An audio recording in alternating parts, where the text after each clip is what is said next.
A poem by Seek the Visceral called Dungeon Crawler, read inside the tiny house. He asked me, in this place I could finally call my own, in this place of independence, in this space where I could finally breathe. He asked me, my favorite uncle, my only uncle, which does not dare exclude the fact that he's my favorite. He asked me, is this your dungeon? And I at once felt agitated. Of course not. Of course this isn't my dungeon. Had I not adorned this meager space with my art, with my longings and follies and fears? So I told him no.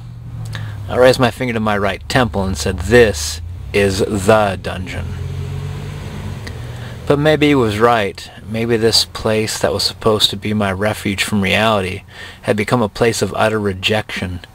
Everything that made me who I am, everything I had collected, everything I had forced upon myself over the years, maybe it had become what I'd feared. Maybe I hadn't tried hard enough. And then I remembered my love of games, my undeniable love of gaming. Maybe I'd made this place, this birth of restart, because God knows how I truly loved a dungeon crawl.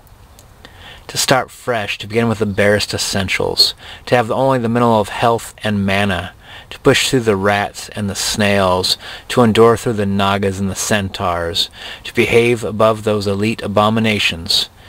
Maybe I've become an advocate of the grove. Maybe all I could bring back from the dungeons was all I was worth, and I learned and I remembered that was okay. It was okay. As long as it enabled people who couldn't do what I couldn't do, the people who supplied the arms and the accessories, the people who cried out their frustrations, but could never fully articulate, maybe I was there to be the middleman between pure, rotten, incestual evil and proud, humble working men. Maybe I could do it. After all, I certainly wasn't built for anything else. So why not provide? Why not show the masses that there was nothing there to be afraid of? Why not give them proof against angry cowards, pathetic bosses? At least in my time, I will be able to give them a voice in the backs of their minds that this incessant bickering is for naught, that they were more than what they brought to the equation, that their voices could trumpet far beyond the highest mountains. So I thought, perhaps this is a dungeon. Perhaps this is the dungeon.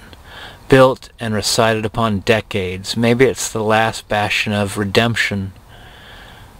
But I'm still here. I'm still a voice crying into the oblivion, shrieking in the solitude, merging as only the poor can into righteousness, into something that all humanity can comfort in.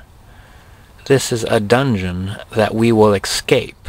My soul is a dungeon that I will conquer, that we will obliterate what stands in our path, that we can be incandescent beyond our collective plight, that what we sing matters. So for now, yes, Uncle, this is a dungeon, but only temporary, nothing that our line can't exterminate, nothing that countless others can't kick down, and finally see themselves as they are, as what they should be known.